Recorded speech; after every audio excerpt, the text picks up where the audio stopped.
kami terus berpikir dengan Pak Marwan dan Pak Janu, tidak cukup dengan konsultan perencanaan dan pengembangan, harus ada tim teknis. Tim teknis dalam skema kami awal itu orang PU.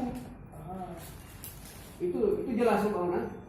Tapi dalam perjalanan saya nggak tahu lagi apakah, sehingga kemudian dalam DPA kita anggarkan tim teknis. Untuk apa? Untuk lapis kedua PP3. Maka kemudian sudah ada orang-orang dari PU dulu. Itu saksinya, tentu kita Nazarul. Tapi dalam perjalanan saya nggak tahu lagi karena bukan kita PP3.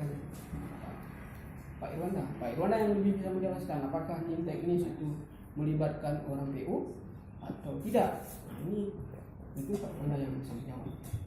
Itu skema kita. Maka kemudian kalau visi dinas kita yang paling aman.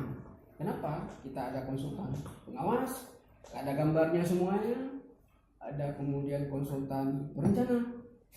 Nah, itu yang paling aman di dinas kita karena kita lakukan di prosedur. Maksud saya ini perencanaan konsep sama kalau di saya pernah juga minta pencapaian itu itu ada 4% ya biasanya kan 3% 4% itu memang ada tim itu konsultan mah enggak, maksud saya di kita sendiri tenaga untuk itu ada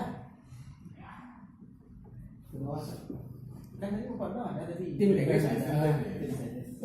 Iya, tim teknis sudah saya anggarkan Ada yang di tahun ini itu ada di dalam cuma gimana Pak Irwanda orangnya tim teknis, tapi saya lihat di ada mungkin Pak Irwanda telah percaya kepada siapa penerima barang ya, penerima orang teknis ya.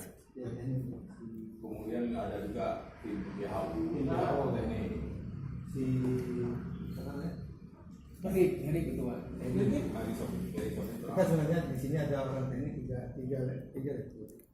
Yang pertama pengawas itu Pak Jabat Daru dulu, si Edi, dari Pak Daru, dan yang bertanggung jawab ada si Edi. Dengan untuk tahun ini itu masih Pak Daru tadi. biru Karena kan kerja di perencanaan itu kan 4 bulan. 21 itu untuk bulan 4. Jadi saya masih Pak Daru, jadi Pak Daru yang bertanggung jawab. Ada media itu memang rekomendasi dari Pak Musmedi, dan untuk dia yang mau kerja. Setelah perencanaan kan yang melaksanakan perencanaan. Nah, setelah semua yang sudah direncanakan oleh ini dilaksanakan oleh